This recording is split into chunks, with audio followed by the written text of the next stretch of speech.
La sesión del día de hoy tiene como tema la práctica número 2, que es manejo de cargas con transistores. Y en función de los videos que ustedes vieron de implementación, pues vamos a ver cómo estos circuitos funcionaban en sí. Entonces, para ello, lo primero que tenemos es que recordar las zonas de trabajo de los transistores. En este caso, un transistor BJT tiene tres zonas de trabajo. Estas tres zonas de trabajo, pues básicamente vendrían a ser la zona de saturación, que la vemos aquí en un fondo ligeramente amarillo, la zona de amplificación o zona lineal, que lo vemos en un fondo verde, y la zona de corte, que básicamente lo vemos en un fondo rojizo.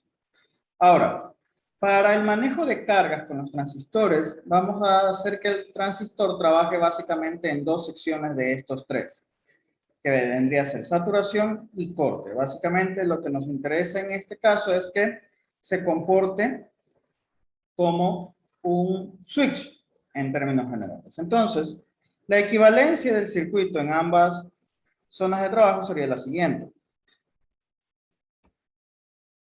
Cuando estamos en saturación, el transistor como tal sucede cuando el voltaje colector emisor es igual al voltaje de saturación, que de forma ideal es igual a cero.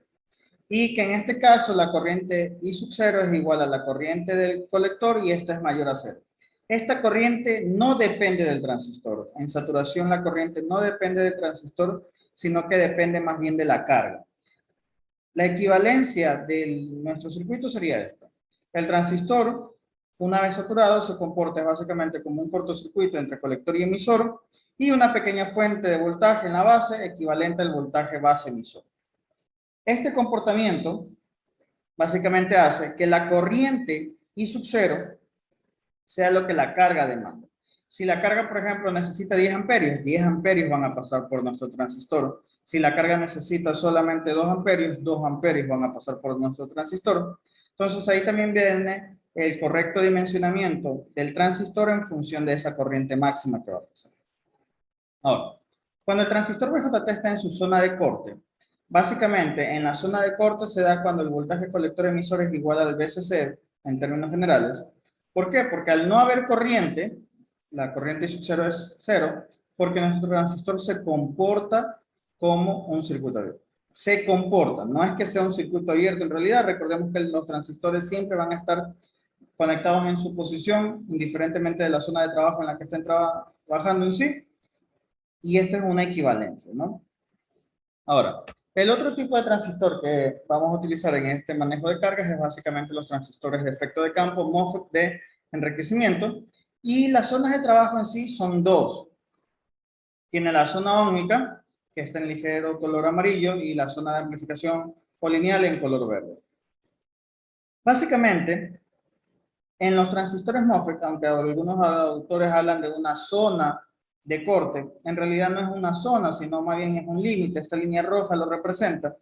Cualquier voltaje, en este caso negativos, y cualquier corriente menores a 0 miliamperios, o sea negativos, simplemente hacen que el transistor esté completamente apagado. Entonces, en ese aspecto, tenemos dos zonas de trabajo, pero aún así lo vamos a hacer trabajar en la zona óhmica o zona de saturación y en el estado de apagado, que vendría a ser para voltajes negativos.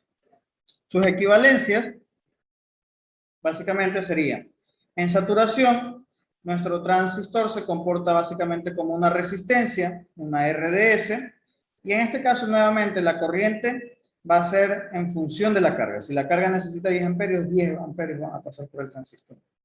Ahora, cuando el transistor está apagado, pues simplemente al estar apagado se está comportando como un circuito abierto y por lo tanto no hay corriente I sub 0.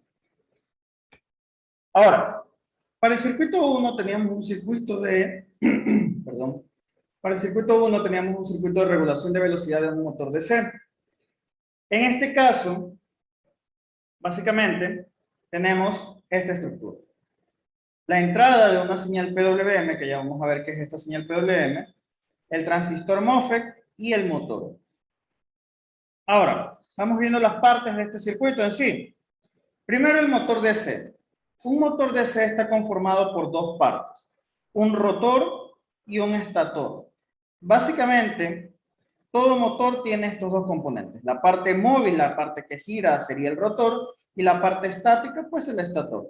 Ahora, dependiendo del tipo de motores, DC, podemos encontrar que el estator, que es básicamente que se encarga de generar el campo magnético para que pueda girar el rotor, hay de dos tipos.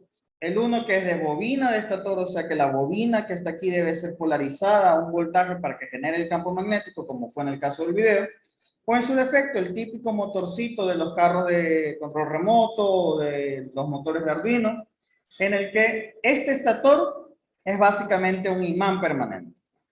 Siempre está presente el campo magnético y lo único que se trabaja es con el rotor.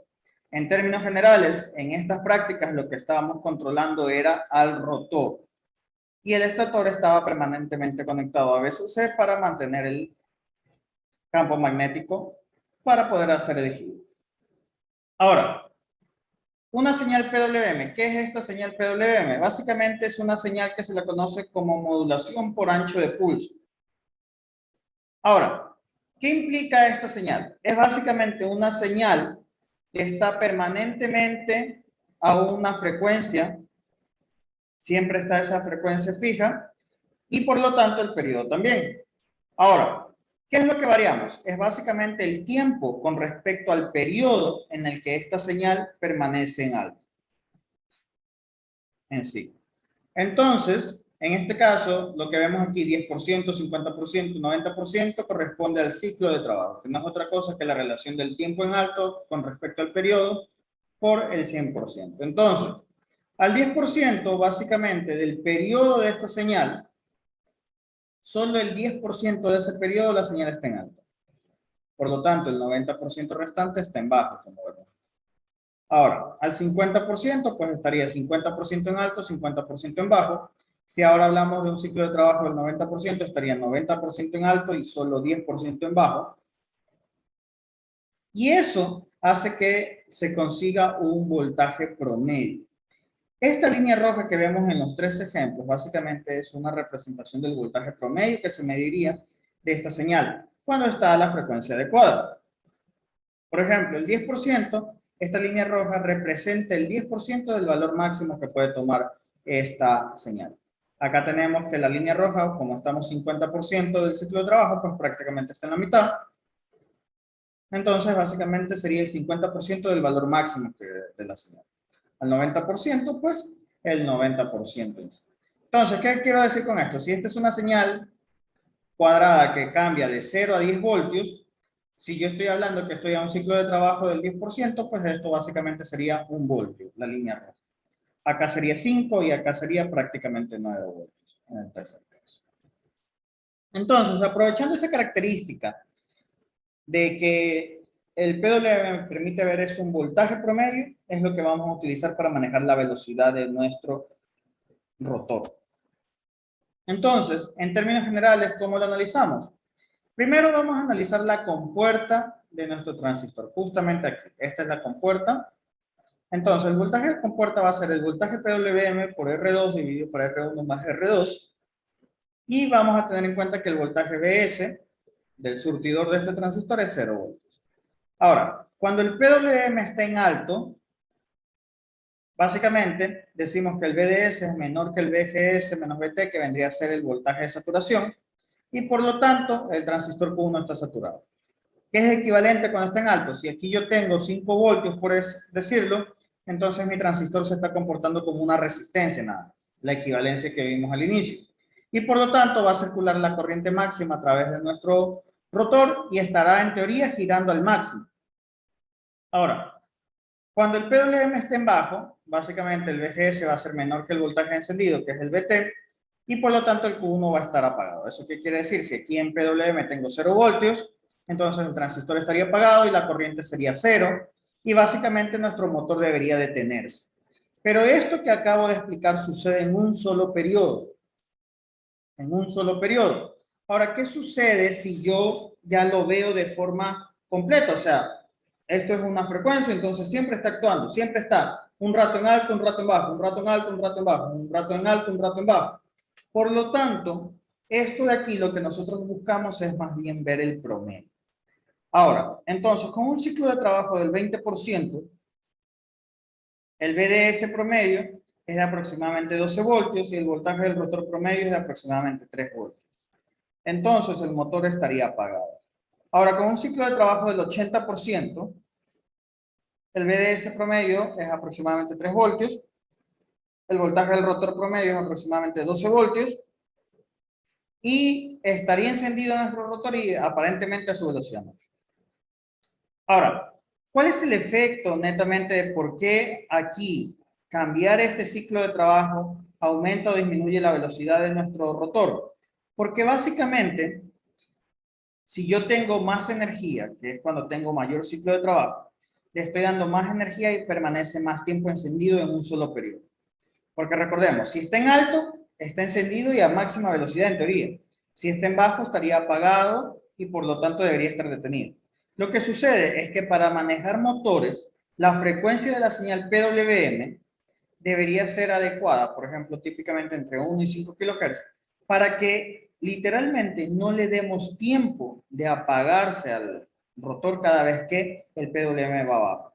Entonces, ¿qué sería? Estaría en alto, está tratando de girar a su velocidad máxima y cuando pasamos abajo debería detenerse, pero como esta señal es muy rápida y siempre está alto, bajo, alto, bajo, alto, bajo, nuestro rotor no le damos tiempo de detenerse y por lo tanto este efecto de que no le damos tiempo de detenerse es lo que vemos como un cambio de velocidad. Entonces, cualquier ciclo de trabajo entre el 20 y el 80% que se podía observar en este caso en la práctica, implicaba estar en una velocidad promedio entre la mínima y la máxima que se podía obtener con esto. Ahora, el circuito número 2 es un circuito de regulación de luminosidad de un diodo LED.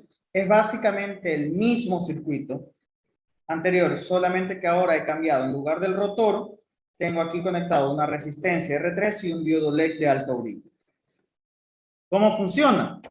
Exactamente igual que el anterior. Básicamente en el PWM, pues, con la señal en alto, el transistor está saturado, con la señal en bajo, el transistor está en zona de apagado o está apagado en términos generales. Y si la señal PWM está en alto, pues pasa la máxima corriente a través del LED, estaría máximo brillo, y si estuviera en bajo, pues se apaga. Pero esto considerando un solo periodo. Pero como ya dije, esto es una señal que se repite, es periódica, entonces lo que vemos es el ciclo de trabajo. Al 20% del ciclo de trabajo, pues básicamente el LED estaría en un brillo mínimo y al 80% estaría en un brillo máximo. Cualquier ciclo de trabajo intermedio, pues ocasionaría un brillo intermedio entre.